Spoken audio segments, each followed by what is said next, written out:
Mais d'abord, focus ce matin sur Europe 1 sur la menace terroriste en France. Est-ce qu'elle est en train de remonter en écho à la guerre qui se profile entre Israël et le Hamas? 3 minutes pour comprendre avec vous, William Molinier. Bonjour William. Bonjour Dimitri, bonjour à Vous tous. êtes le spécialiste européen des questions de police et de défense. Les services de renseignement français, William, prennent la menace d'une montée des tensions en France très au sérieux. On parle de quoi exactement? Oui, l'atmosphère générale est qualifiée de lourde, de mauvaise. Alors oui, le conflit israélo-palestinien a toujours tendu les quartiers et les banlieues en France, mais on atteint là, selon une source en interne, un niveau comparable à celui qu'on avait il y a 3 ans quand Charlie Hebdo avait republié les caricatures de Mahomet. S'ensuivaient alors 4 attentats islamistes, dont l'assassinat du professeur Samuel Paty.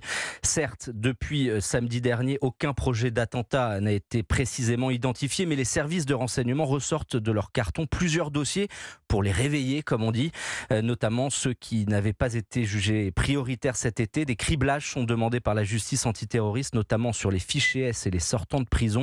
L'angoisse des services, c'est le réveil d'une cible dite molle, de bas de spectre, qui passerait à l'acte sans avoir été détectée. Menace, William, qui est d'autant plus forte que le chef du Hamas a appelé à une journée mondiale du djihad ce vendredi. Effectivement, c'est la raison pour laquelle plusieurs mesures ont été prises dans les départements. Les centres opérationnels de zone, les COZ, ont été activés dès hier soir. Vous savez, c'est l'outil de gestion de coordination de la crise entre le niveau local et le niveau national.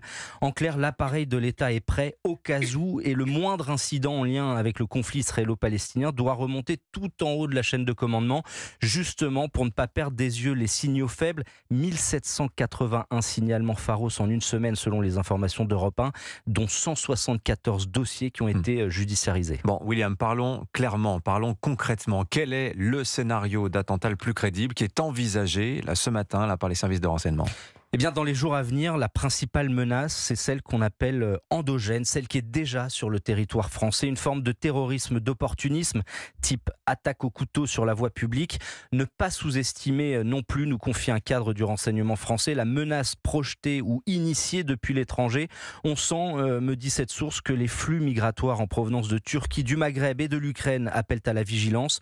Mais le vrai point de bascule identifié par les services, ce serait si le Hezbollah entrait en guerre directe contre Israël. L'histoire à ce moment-là ne serait plus la même. Le risque d'attentat sur le sol français serait alors qualifié d'imminent et de très élevé. Alors justement, est-ce que le ministère de l'Intérieur est en train de réviser sa copie? Est-ce qu'il prévoit des renforts? Oui, mais même si il n'y aura pas de difficulté pour rappeler les troupes pour aujourd'hui et ce week-end. En clair, il y aura plus de patrouilles, plus de bleus dans la rue pour rassurer. En fait, ce qui est compliqué, c'est la sécurisation des 582 points sensibles identifiés sur le territoire, les écoles juives, les lieux de culte, les personnalités de la communauté.